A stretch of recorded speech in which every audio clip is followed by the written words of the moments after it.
Hello guys, welcome to another tutorial. In this tutorial I'm going to show you how you can add a currency sign like a dollar sign or a euro sign to your figures in Microsoft Excel, right? So that's what we're going to be looking at in this tutorial.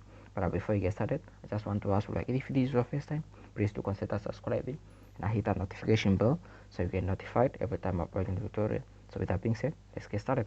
Now as you can see, I already have my Microsoft Excel open up here, right? As you can see, I already have this a simple estimation. So let's say you want to add your dollar signs to your figures right here, right, to your value. So you don't have that. Now to do that, just click on the column where your figures are, right, and then click come here, right? If you want to add a dollar sign, you can just make sure you are on your home tab and then just click on your dollar sign, and then as you can see, it has been added. Or if you don't want it too close, you can come here and then choose the currency, and then as you can see, you have added that, right? You have added that dollar sign. Now you can just come here, get that close, and then you can repeat, and then as you can see, you have added it to that. So that's how you can add the dollar sign.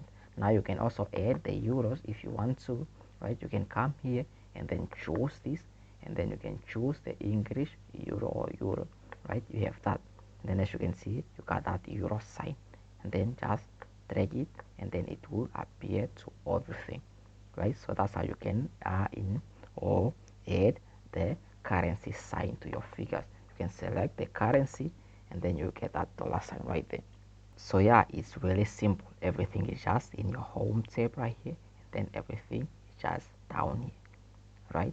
So everything is just out there.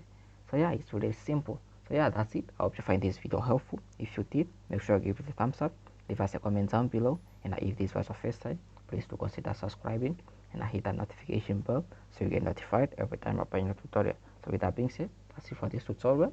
See you guys in the next one. I'm out. Peace, love, and unity.